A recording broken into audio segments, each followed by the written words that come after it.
अस्सलाम वालेकुम and welcome. Last video में मैंने ट्रेडिंग व्यू के बारे में बताया था। Trading view software stock exchange में या क्रिप्टो करेंसी एक्सचेंज में काफी यूज होने वाला एक सॉफ्टवेयर है। इस सॉफ्टवेयर को यूज करके हम डिफरेंट टेक्निकल एनालिसिस कर सकते हैं और हम डिफरेंट एरिया को स्पॉट कर सकते हैं जहां पे हम बाइंग या सेलिंग कर सकते हैं। इस वीडियो में मैं आपको एक और टूल बताऊंगा जिसे ऑर्डर ब्लॉक्स कहते हैं। ऑर्डर ब्लॉक्स बेसिकली आपके स्ट्रक्चर को आइडेंटिफाई करते हैं, आपके एरिया ऑफ वैल्यू को आइडेंटिफाई करते हैं और किस तरह से आपने एग्जीक्यूट करना है उसको डिफाइन करता है। ऑर्डर ब्लॉक दो किस्म के होते हैं, बुलिश ऑर्डर ब्लॉक और बियरिश ऑर्डर ब्लॉक। आपका बुलिश ऑर्डर ब्लॉक जो होता है वो आपका डिमांड एरिया होता है और आपका जो बियरिश ऑर्डर ब्लॉक होता है आपका सप्लाई एरिया होता है। डिमांड और सप्लाई एरिया को आइडेंटिफाई करने का हमारा मेन मकसद यही है कि हम डिमांड के एरिया में हम बाइंग करें और सप्लाई के एरिया में हम सेलिंग करें। सबसे पहले हम डिमांड जोन को आइडेंटिफाई करना बताएंगे, किस तरह से एक बुलिश ऑर्डर ब्लॉक को हम ड्रॉ कर सकते हैं। बुलिश ऑर्डर ब्लॉक जब भी आपका कोई अपवर्ड मूवमेंट होती है, जो लास्ट बियरिश कैंडल होती है वो आपका बुलिश ऑर्डर ब्लॉक होती है। जब भी आप मूवमेंट होती है तो लास्ट जो रेड कैंडल है उसको आप जब ड्रॉ करेंगे तो वो आपका बुलिश ऑर्डर ब्लॉक कंसिडर किया जाएगा।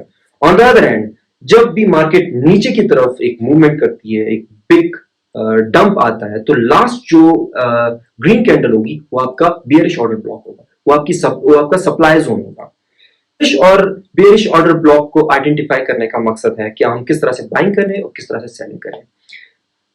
जरूरी नहीं है कि ये सारे के सारे जो मैं आपको ऑर्डर ब्लॉक्स बताऊंगा ये परफेक्टली किसी भी सिस्टम पे बैठ जाए। ऑर्डर ब्लॉक्स के साथ साथ जो बहुत ही इंपॉर्टेंट एक टर्मिनोलॉजी मैं यूज करूंगा जब मैं आपको ऑर्डर ब्लॉक्स ड्रॉ करना सिखाऊंगा वो है मिटिगेशन।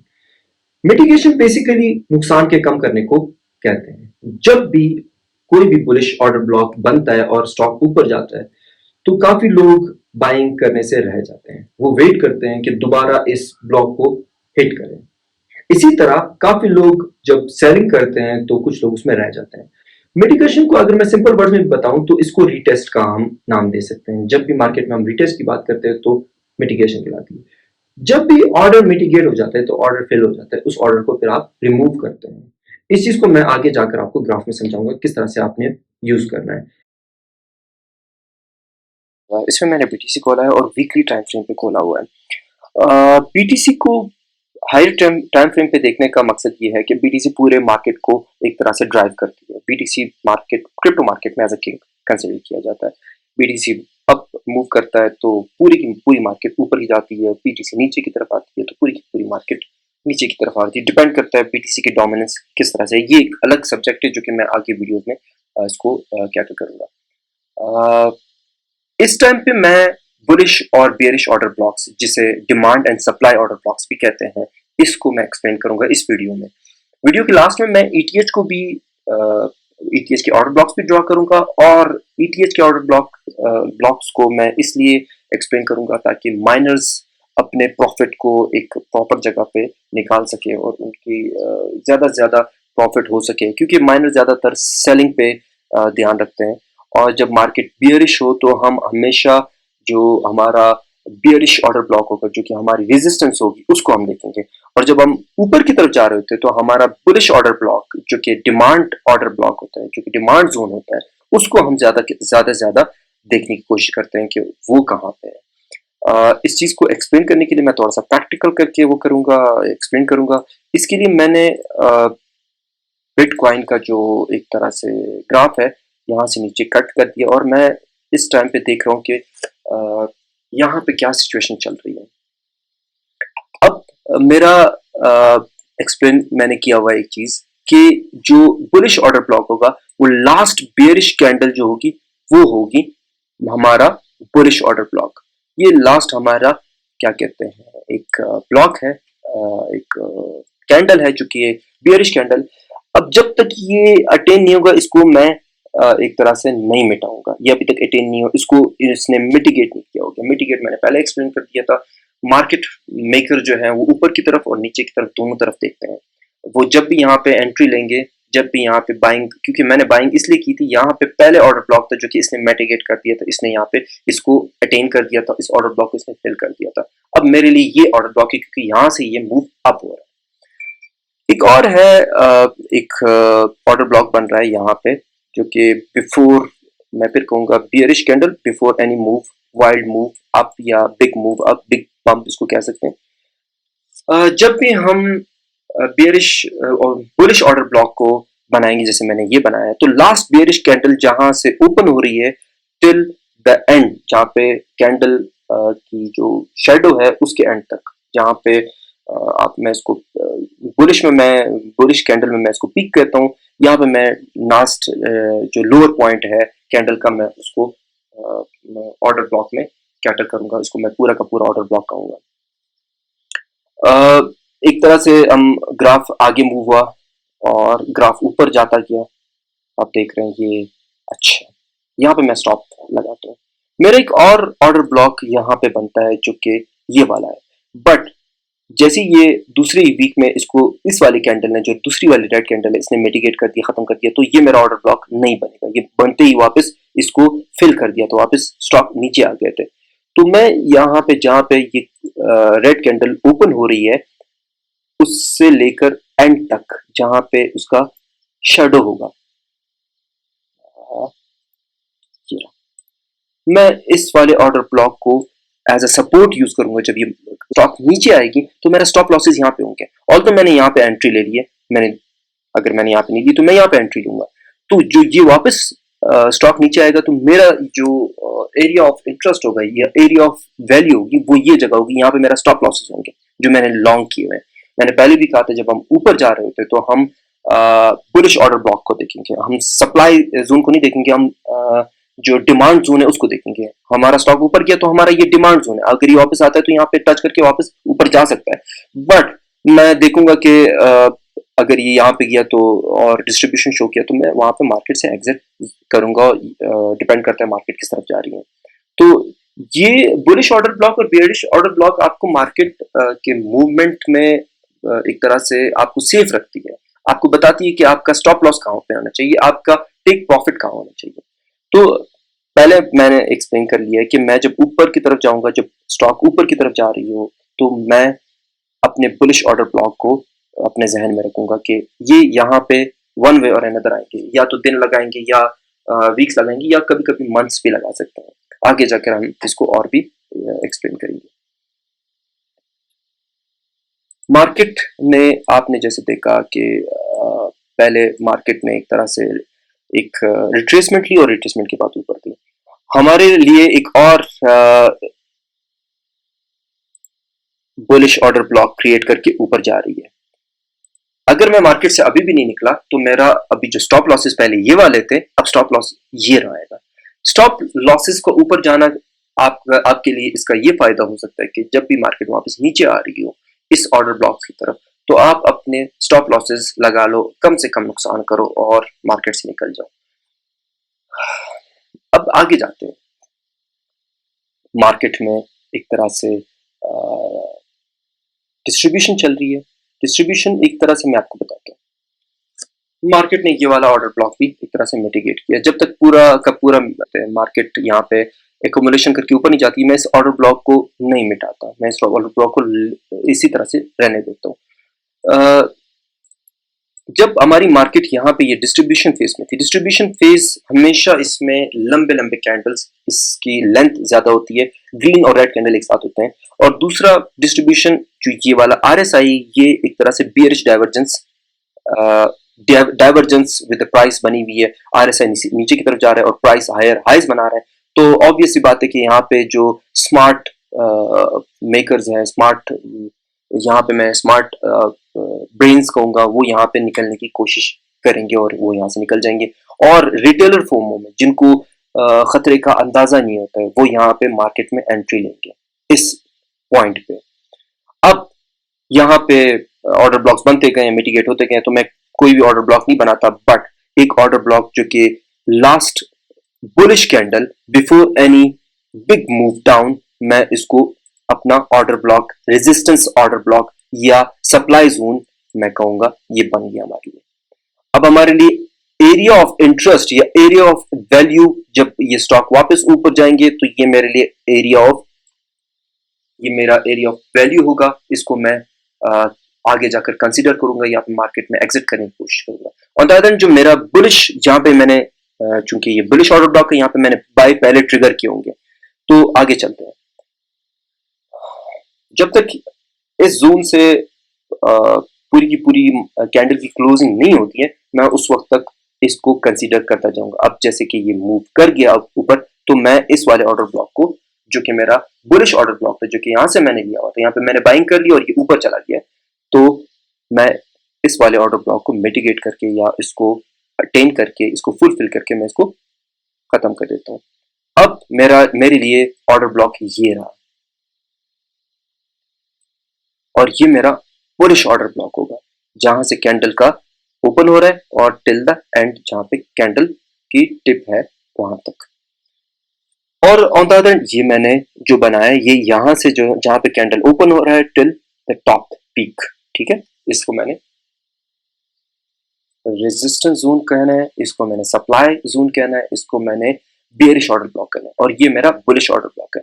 तो ये मेरा मार्केट का, जो मैंने मार्केट से पैसे कमाने, वो ये वाला एरिया होगा। मैं पिछले और आगे कुछ भी नहीं देखूंगा, मैं यहीं पे इसको से मेरा एरिया ऑफ इंटरेस्ट जो होगा वो ये होगा। अब ये चूंकि नया ऑर्डर ब्लॉक बना है, ठीक है, तो ये मेरे लिए एक तरह से सपोर्ट जोन होगा। मैं यहाँ पे बाइंग कर चुका हूँ, मैं एकोमुलेट कर चुका हूँ, क्योंकि मुझे यहाँ से ट्रिगर हुआ था कि इस वाले ऑर्डर ब्लॉक ने मुझे बताया था कि यहाँ पे ये बाइंग जोन है, यहाँ से आप बाइंग करेंगे। मैं मार्केट को और आगे मूव फॉरवर्ड करता हूँ। यहां से मार्केट थोड़ी बहुत नीचे आई, क्यों आई? क्योंकि हो सकता है जो ये वीकली ग्राफ है इसमें वो वाले ऑर्डर ब्लॉक्स नहीं है जो कि डेली टाइम फ्रेम पे होंगे। तो डेली टाइम फ्रेम पे हो सकता है यहाँ पे कोई ऐसा ब्लॉक हो बचा हो जो कि अटेन करने के लिए यहाँ पे रेजिस्टेंस उसने शो किया और ये नीचे की तरफ आया। ये जब नीचे आया तो इसने ऊपर एक ऑर्डर ब्लॉक बनाया, ऑर्डर ब्लॉक को वापस मिटिगेट कर दिया, तो वो खत्म हो गया। उस ऑर्डर ब्लॉक को मैं बनाऊंगा नहीं, but on the other and जो मेरे पास ये वाला एक ऑर्डर ब्लॉक आया, ये इसने अभी तक अटेन नहीं किया, फुलफिल नहीं किया। मार्केट जब ऊपर जाएगी तो मैं उस वक्त तक इसको वेट करूंगा कि ये अटेन करता है या नहीं, मैं इसको देखूंगा।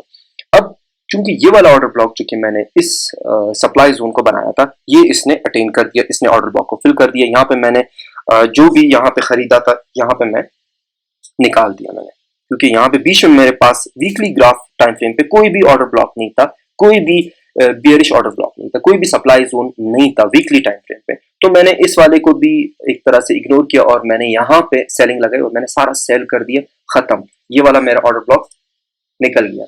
अब मैंने इस वाले ऑर्डर ब्लॉक को अटेन करना है जब मैं ऑन द वे डाउन होऊंगा। यहाँ पे मैं बाइंग करूंगा, मैं देखूंगा अगर यहाँ पे स्टॉक आता है तो मैं वापस एक बाइंग ट्रिगर, ये मेरे लिए अभी बुलिश ऑर्डर ब्लॉक्स है, मेरा बियरिश ऑर्डर ब्लॉक अटेन हो चुका है। तो लेट्स सी, अब हम देखते हैं। ये वाला रेजिस्टेंस जोन था, सप्लाई जोन था, इसको फुलफिल कर दिया है। यहाँ पे मैंने मार्केट से निकल गया हूँ और मार्केट थोड़ी सी ऊपर गई है और मार्केट ने एक तरह से डिस्ट्रीब्यूशन भी शो की, और on the other and RSI जो वीकली लेवल पे है वो बियरिश डाइवर्जेंस भी एक तरह से शो कर रही है। मार्केट वापस नीचे की तरफ आती है, आगे देखते हैं। अब एक चीज यहाँ पे आप जरा देखें, ये वाला हमारे पास एक नया सप्लाई जोन बन गया, बियरिश ऑर्डर ब्लॉक बन गया, और एक तरह से रेजिस्टेंस बन गई मार्केट की, ठीक है। अब ये वाला जो एरिया होगा वो हमारे पास, जब हम वापस मार्केट ऊपर आएगी तो स्टॉक सेल करने के लिए एक अच्छा रेजिस्टेंस वाला पॉइंट है, यहाँ पे हम इसको कंसिडर करेंगे। और द अदर एंड जो ये अब स्टॉक नीचे आई है डायरेक्टली, ये जो ऑर्डर ब्लॉक था पहली वीक में इसने फुलफिल कर दिया और विक को ये वापस ऊपर गई है। जब ये विक यहाँ से क्लोजिंग ऊपर हो जाती है तो ये वाली मिटिगेट हो गई है, फुलफिल हो गई है। स्टॉक ने यहाँ पे दोबारा जब इस वाले ऑर्डर ब्लॉक की तरफ आएगी तो इसको तोड़ के नीचे चली जाएगी।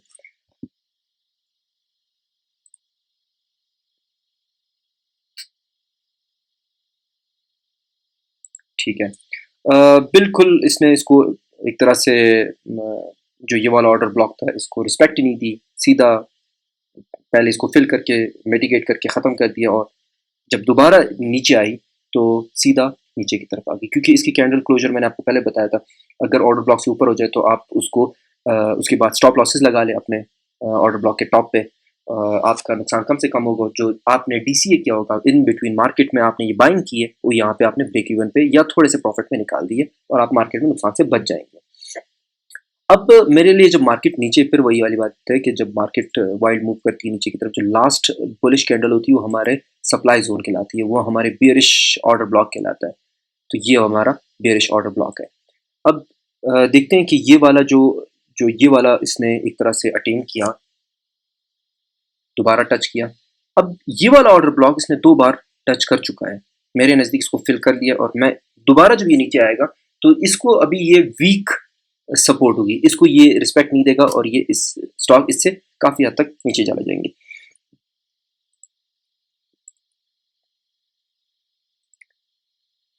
सिंस हमारे लिए ये वाला जो एरिया था वो एरिया ऑफ रेजिस्टेंस था, तो जैसे ही स्टॉक ने यहाँ पे टच किया तो सीधा उसको रिजेक्ट भी किया। अब एक तरह से फुलफिलमेंट या मिटिगेशन के लिए आपके लिए उसको जो स्टॉक है उसको सप्लाई जोन को टच करना चाहिए, सप्लाई जोन को टच करना जरूरी है। तो जब इसने टच कर लिया तो ये मेरे लिए अब एरिया ऑफ वैल्यू नहीं रहा।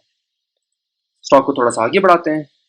अब देखा आपने कि ये वाला जो पहले जो ऑर्डर ब्लॉक था, रिस्पेक्ट दी इसने, ऊपर गया, क्लोज ऊपर हुआ, तो मैंने क्या कहा कि इस वाले ऑर्डर ब्लॉक को अब जब ये काटेगा तो सीधा काटेगा। पहली दफा जब ये आया तो उसने बड़े बड़े विक बनाए इसको फिल करने के लिए, यहाँ से ऑर्डर पिक किया और ऊपर की तरफ गया। तो मैं यहाँ पे अपने ऑर्डर पहले से क्रिएट करूंगा, पहले से लगा दूंगा, और मेरा जो रेजिस्टेंस जोन पे है, जो मेरा ये रेजिस्टेंस जोन इसने फिल किया था ऑर्डर ब्लॉक को, यहाँ पे मैं निकल जाऊंगा। मैंने मार्केट में इतना फायदा उठा लिया और मैं निकल जाऊंगा। ऑन द अदर हैंड जो शॉर्ट वाले हैं वो क्या करेंगे, वो इस रेजिस्टेंस जोन पे अपना शॉर्ट्स लगाएंगे और ये यहाँ पे कमाई करेंगे। अब जैसे ही आप नीचे आते हैं तो उस ऑर्डर ब्लॉक को ये फिल करता है जो कि यहाँ पे सप्लाई ऑर्डर ब्लॉक है, और उसके बाद कोई भी जो यहाँ पे ऑर्डर ब्लॉक था वो पहले से फिल हो चुका है, इनविक्स ने फुलफिल कर दिया है। अब मार्केट ये रुकी नहीं, मार्केट यहाँ पे आई, थोड़ा सा रिटेस्ट की तरफ गई, और स्टिल वही वाली बात है, कोई ऑर्डर ब्लॉक नहीं था, सीधा आई इस वाले ऑर्डर ब्लॉक पे और ऑर्डर ब्लॉक टच करके ऊपर चली गई। एक चीज़ यहाँ पे पहले से बता दूँ कि ये वाला ऑर्डर ब्लॉक अब मिटिगेट हो चुका है, अब ये ऑर्डर ब्लॉक फुलफिल एक तरह से हो चुका है।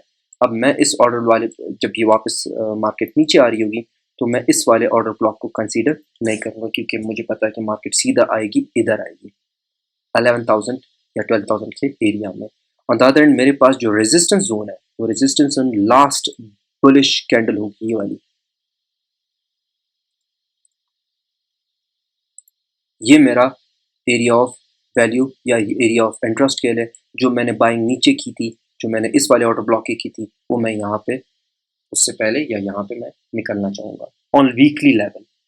बट सिंस मार्केट में डिफरेंट फंड्स जो है वो चल रहे हैं, मार्केट में फियर, अनसर्टेनिटी और डाउट चल रही है। रशिया यूक्रेन वॉर तो वैसे ही चल रही है, आपको नज़र आ रहा है, और उसके अलावा ताइवान और चाइना का नया एक सिलसिला चल पड़ा है। तो एक सिचुएशन बड़ी एक डिफरेंट है। रिसेशन, ऑलमोस्ट टेक्निकली हम रिसेशन में इसको कंसिडर करते हुए, अगर बहुत मुश्किल हुआ तो यहाँ पे टच करके वापस गिरेगा और ये वाला ऑर्डर ब्लॉक फिल करेगा। अब तो जब हम एक तरह से इस टाइम पे आ गए तो हमारे पास एरिया ऑफ इंटरेस्ट, जब मैं बाइंग करूंगा तो मेरे बाइंग यहाँ पे होगी। अच्छा, अगर मैंने स्टॉप लॉस लगाने हैं तो मेरे स्टॉप लॉस, अगर मैंने बिलफर्ज में आज किसी भी स्टॉक में, तो मेरा 20,500 मेरा वो होना चाहिए, स्टॉप लॉस होना चाहिए। इसके बाद मुझे और रिस्क नहीं लेना चाहिए। मुझे पता है कि मार्केट जब नीचे आएगी तो बड़ी तेजी से नीचे आ सकती है। अब जाते हैं, अब मेरे पास इस टाइम पे आप देख रहे हैं कि जितने भी ऑर्डर ब्लॉक थे सारे कटते गए। अब रेजिस्टेंस वाला ऑर्डर ब्लॉक ये रहा, ये वाला रेजिस्टेंस वाला ऑर्डर ब्लॉक फिल हो चुका है। एक और अगर बनाना है तो हम एक तरह से अपने फ्यूचर के लिए, जब मार्केट ऊपर आएगी, अल्लाह करे ऊपर चले जाए, अब मेरे पास जब मार्केट ऊपर आएगी तो मेरा मेरा एरिया ऑफ वैल्यू एक ये है, एक ये है, और जो बाइंग ऑर्डर ब्लॉक्स होगी वो ये होगी फॉर द टाइम बीइंग जो अभी चल रहा है। तो मैं यहाँ पे अपना 20 से 30% बाइंग यहाँ पे करूँगा। एक चीज़ और यहाँ पे बताता चलूँ, रिस्क मैनेजमेंट बहुत इंपॉर्टेंट है। आपने सारे के सारे पैसे किसी भी ऑर्डर ब्लॉक में नहीं लगाने। कभी कभी होता ही है कि ऑर्डर ब्लॉक भी रिस्पेक्ट नहीं करता, वो मार्केट नीचे चली जाती है। मेनली ये होता है ऑल्ट कॉइन में, अदर देन बीटीसी में, क्योंकि बीटीसी ड्राइव करता है बाकी मार्केट में, तो ज़रूरी नहीं है कि बाकी मार्केट पे बीटीसी के हिसाब से चले। वो बीटीसी डोमिनेंस पे डिपेंड करता है, कभी मार्केट बहुत ज़्यादा नीचे कम आ जाती है, कभी मार्केट कम नीचे आ रही होती है, डिपेंड करता है बीटीसी डोमिनेंस। और बीटीसी डोमिनेंस एक अलग टॉपिक है, इसको मैं आगे वाली वीडियो में एक तरह से कंसिडर करूँगा, और मैं उसको उस पर भी एक वीडियो बनाऊँगा। अब माइनर्स के लिए ईटीएच पे जाते हैं। ईटीएच का ग्राफ बड़ा सीधा साधा सा है। बाकी डिफरेंट थ्योरीज जो मैंने पिछले वीडियोस में कैटर की वो सिंपल वही रहेगी, बट हम कंसिडर करेंगे कि किस तरह से हम ऑर्डर ब्लॉक्स को एक तरह से आइडेंटिफाई कर सकें। पहला ऑर्डर ब्लॉक तो जो मैं कंसिडर करूँगा last bearish order block before any move up, ये वाला होगा। ठीक है, ये मैं एक अपने उसके लिए बना रहा हूँ ताकि मैं फ्यूचर में मैं इसको देख सकूँ कहाँ तक पहुँच सकता है। यहाँ पे जितने भी ऑर्डर ब्लॉक बने इस वाले एरिया में, ये फुलफिल होते गए, ये फुलफिल होते गए, ये फुलफिल होते गए, ये फुलफिल सारे होते गए। मेरे पास जो रेजिस्टेंस वाला ब्लॉक है, ये वाला जो लास्ट कैंडल थी ये फुलफिल हो गई, ये वाले भी फुलफिल हो गई। ये वाला जो है ना, जो मेरे पास बुलिश कैंडल है, ग्रीन कैंडल है, ये वाला मुझे फुलफिल होता हुआ नजर नहीं आता। तो मेरे लिए स्ट्रॉन्ग रेजिस्टेंस जो होगी वो इस एरिया में होगी जब मार्केट वापस इधर आएगी, क्योंकि इस वाले कैंडल ने भी इसको अटेन करने की कोशिश की, नहीं कर सका। जब मार्केट नीचे आई, इस वाले को तो इसने अटेन कर दिया, मगर ये वाला ऑर्डर ब्लॉक हम कंसिडर नहीं करेंगे जब ये नीचे आ रहा था। अब जब ये नीचे आ रहा था तो हमारे पास एक और ऑर्डर रेजिस्टेंस ऑर्डर ब्लॉक बन गया, वो ये है। इसको अभी तक फुलफिल नहीं किया। ये हमारे लिए एक strong area of interest for the future है। जब भी मार्केट ऊपर की तरफ जाएगी ईटीएच की, तो हम इस जगह पे बड़े बड़े सेलिंग एक तरह से ऑर्डर्स लगाएंगे और इसको हम कंसिडर करेंगे कि एज अ रेजिस्टेंस जोन है, एज अ सप्लाई जोन है। अच्छा, मार्केट में ये अभी हमारे पास दो रेजिस्टेंस जोन आ गए, दो सप्लाई जोन आ गए, दो बियरिश ऑर्डर ब्लॉक्स आ गए। मैंने पहले कहा था कि बिटकॉइन की तरह बाकी शायद उसको एक तरह से रिस्पेक्ट नहीं दे सके, बट एक तरह से दिखाई दे रहा है कि ये वाला ऑर्डर ब्लॉक जो है ना, जो ये वाला फुलफिल हुआ है, वो इस वाले विक की वजह से हुआ है, जो कि ये वाला लास्ट बेरिश कैंडल था बिफोर एनी मूव अप, क्योंकि ये वापस इसको फुलफिल करने की कोशिश की, नहीं हुआ। तो ये एक तरह से इसने इसको रिस्पेक्ट दी है, जो कि अब ये कंसिडर नहीं होगा। जब मार्केट नीचे आएगी तो ये वाला हम कंसिडर नहीं करेंगे। मार्केट में ईटीएच में जो वीकली लेवल पे है, पंप आएगा तो एक इनसेन पंप आएगा टुवर्ड्स 3000, और डंप वही वाली बात है, इनसेन आएगा टुवर्ड्स 580 और समवॉट लाइक दैट।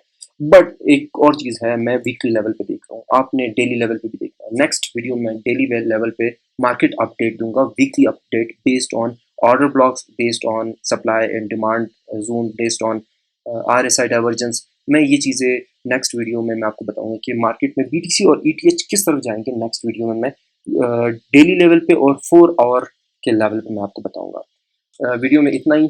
इंशाल्लाह नेक्स्ट उसमें वीडियो में हम ईटीएच को और बाकी कॉइन्स को थोड़ा सा देखेंगे, और मैं आपको बताऊंगा कि अगले वीक में उनके साथ क्या होगा और क्या हो सकता है। ये मार्केट में एक चीज़ और बता दूँ कि ये जो वॉल्यूम है, ये एक बड़ी ज़बरदस्त इंडिकेशन है कि मार्केट ऊपर भी जा सकती है। ऑन द अदर एंड जो वॉर वाली न्यूज़ है, वो उसको वापस इस वाले जोन में लाने की कोशिश करेंगे। देखते हैं कि होता क्या है। टिल देन अल्लाह हाफिज़। और इस वीडियो को अगर आपको पसंद आई, आपको समझ में आई, तो please kindly give it a like, share और सब्सक्राइब करें। Thank you.